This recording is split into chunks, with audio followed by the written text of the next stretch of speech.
بات یاد رکھنا کہ اس محنت میں طبقاتی جوڑ کا کوئی تصور نہیں ہے، کیونکہ جتنی نسبتیں دنیا سے قائم ہوئی ہیں، تجارت کی، زراعت کی، حکومت کی،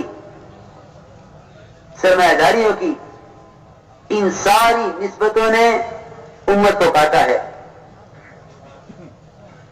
صرف امت، دو نام تھے امت کے، ایک انصار ایک مہاجر۔ ان میں تاجر بھی تھے، کاشتکار بھی تھے، ملازم بھی تھے، ان میں اپنے علاقوں کے سرپنچ چودھری بھی تھے، سب تھے، لیکن انصار اور مہاجر کے علاوہ کوئی تیسری قسم نہیں ملتی صحابہ میں۔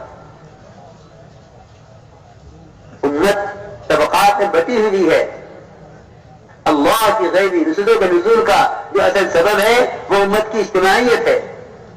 اس کو اجتماعیت نہیں کہتے کہ کالے یہاں جمع ہو گئے، گورے وہاں جمع ہو گئے، ایک زبان والے یہاں جمع ہو گئے، ایک زبان والے وہاں جمع ہو گئے۔ یہ امت کا تفرق ہے، یہ امت کی اجتماعیت نہیں ہے۔ امت کی اجتماعیت یہ ہے کہ امت کے درمیان سے طبقاتی فرق ختم ہو جائے، یہ امت کی اجتماعیت ہے۔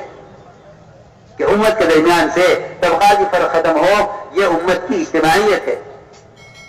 اس لیے آپ صلی اللہ علیہ وسلم نے رنگ کی، زبان کی، کوئی آپ نے اپنی دعوت میں ابتدا سے کوئی تقسیم نہیں رکھی، بلکہ پہلے ہی دن سے آپ کے ساتھ مختلف زبان والے، صہیب وہ آپ کی زبان کے نہیں، سلمان وہ آپ کی بلال کے، وہ جو آپ کی زبان کے نہیں، بلال وہ آپ کی زبان کے نہیں، کوئی حبشی ہے، کوئی رومی ہے، کوئی فارسی ہے، ایک بھی عربی نہیں ہے۔ ایک کالا ہے، ایک گورا ہے، ایک غلام ہے، ایک آقا ہے، ایک عورت ہے، ایک بچہ ہے، یعنی ابتدا سے امت کی ساری قسموں کا آپ نے جمع فرما لیا۔ اس لیے اس کام میں طبقاتی جوڑ کا، طبقاتی خروج کا کوئی تصور نہیں ہے، کیونکہ طبقات میں بیٹھ کے امت کی تربیت ہی نہیں ہے۔ امت کی تربیت امت کی اختلاط میں ہے، امت کی تربیت امت کے اختلاط میں ہے۔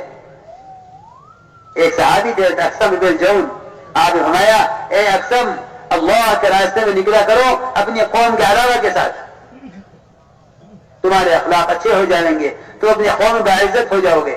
اس میں کیا حکمت تھی کہ آپ نے حکم فرمایا اقسم کو کہ اللہ کے راستے میں نکلا کرو اپنی قوم کے علاوہ کے ساتھ۔ اپنی مناسبت والے ساتھ نکلنے سے مجاہدہ نہیں پڑتا، مجاہدہ جو پڑے گا وہ تو اپنی طبیعت کے خلاف لوگوں کے ساتھ نکلنے میں پڑے گا۔ آپ نے اس لیے فرمایا یہ اکثر حکمہ غیر قومی کہ اللہ کے راستے میں نکلو اپنی قوم کے علاوہ کے ساتھ۔ اس لیے میرے دوستو عزیزوں، اس کام میں طبقاتی جوڑ کا کوئی تصور نہیں ہے، کیونکہ اس کام سے امت کو مجتمع کرنا ہے، امت کے درمیان کے طبقاتی فرق کو اس کام سے ختم کرنا ہے۔ اگر اس راستے میں بھی امت طبقاتی بنیاد پر نکلی، یہ طبقاتی بنیاد پر جمع ہوئی، تو اس سے امت کو تقویت نہیں ہوگی، طبقات کو تقویت ہوگی۔ اس سے امت کو تقویت نہیں ہوگی، بلکہ امت کے تفرق کو تقویت ہوگی، امت کی اجتماعیت کو تقویت نہیں ہوگی۔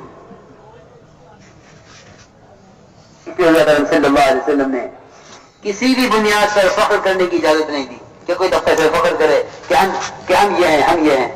اس کی اجازت کسی کو نہیں، بلکہ ساری امت کو بحیثیت امت ہونے کے ساری امت کے لیے تیار کیا۔ آپ کے پاس جتنے بھی افراد جمع ہوتے گئے وہ امت بنتے گئے، وہ امت بنتے گئے۔ آپ نے امت کے لیے امت کو تیار کیا، آپ نے امت کے لیے امت تیار کی ہے، آپ نے امت کے لیے امت تیار کی ہے۔ زبان کی بنیاد پر یا رنگ کی بنیاد پر امت کو تقسیم نہیں ہونے دیا، اور یہ بھی نہیں کہ کوئی طبقہ یہ کہے کہ ہم نبی کی دعوت کے اور ان کی نصرت کے زیادہ اہل ہیں۔ اللہ کی شان، اللہ تعالیٰ نے آپ کی مدد ابتدا میں باہر والے سے کرائی، اپنے تو بعد میں آئے، قریش تو بہت بعد میں آئے، قریش بہت بعد میں آئے، دور والوں نے آپ کی دعوت کو پہلے قبول کر لیا۔ اس لیے میرے دوست عزیزوں، میں نے عرض کیا تھا کہ اصل میں ہمارے کام میں طبقاتی جوڑ کا کوئی تصور نہیں ہے، کیونکہ اس محنت سے امت بنانی ہے، اس محنت سے امت بنانی ہے۔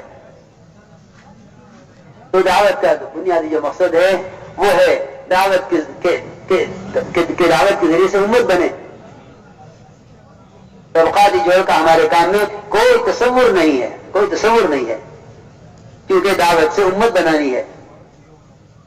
آپ صلی اللہ علیہ وسلم کے یہاں سب سے اہم اور بنیادی چیز وہ انفرادی دعوت تھی، جو میں عرض کر رہا تھا کہ ایک ایک فرد کو خود جا کر دعوت دو، ایک ایک فرد کو خود جا کر دعوت دو۔ میرے دوستو عزیزو، اس نقل و حرکت کا کوئی بدل نہیں ہے، اس نقل و حرکت کا کوئی بدل نہیں ہے، اور دعوت دے کر اپنے ماحول میں لاؤ کہ یہاں مسجدیں اس لیے بنی ہے۔ حضرت صاحب نے عنوان قائم کیا ہے، لماذا بنیت المساجد وماذا كانوا يفعلون فيها، کہ مسجدیں کیوں بنائی جاتی تھی اور صحابہ مسجدوں میں کیا کیا کرتے تھے۔ اسی حضرت نے یہ سارے اعمال صحابہ کے نقل کیے ہیں کہ مسجد میں ایمان کا حلقہ قائم ہوتا تھا اور ملاقاتیں کر کے لوگوں کو یہاں ایمان کے حلقوں میں لا کر جوڑا جاتا تھا۔ اس طرح میرے دوستو عزیزوں، ایمان کی مجلسوں میں لا کر یہاں جم کر دعوت دو، یہ بات سمجھاؤ کہ کرنے والی ذات اللہ کی ہے۔ جتنا نظام کائنات ہے وہ تو اللہ کے تعارف کے لیے ہے، اللہ سے استفادے کے لیے نہیں ہے۔ سمجھتے تھے اللہ کی ذات سے فائدہ اٹھانے کے لیے کائنات کا یقین نکلنا شرط ہے، اللہ کی ذات سے فائدہ اٹھانے کے لیے کائنات کا یقین نکلنا شرط ہے۔ جن کے دلوں میں کائنات کا یقین ہوگا وہ قدرت سے استفادہ نہیں کر سکتے، جن کے دلوں میں کائنات کا یقین ہوگا وہ قدرت سے استفادہ نہیں کر سکتے۔ اس لیے یاد رکھنا یہ بات کہ قدرت اللہ کی ذات میں ہے، نظام کائنات میں قدرت نہیں ہے۔ نظام کائنات تو قدرت سے بن کر قدرت کے تابع ہے۔ زمین میں، آسمان میں، چاند میں، سورج میں، ستاروں میں کسی میں قدرت نہیں ہے، قدرت اللہ کی ذات میں ہے، قدرت اللہ کی ذات میں ہے۔ کائنات تو قدرت سے بنی ہے اور قدرت کے تعارف کے لیے بنی ہے۔ اس لیے میرے بزرگ دوستو عزیزو، اللہ تک پہنچنے کے لیے ضروری ہے کہ شکلوں کا انکار کرو۔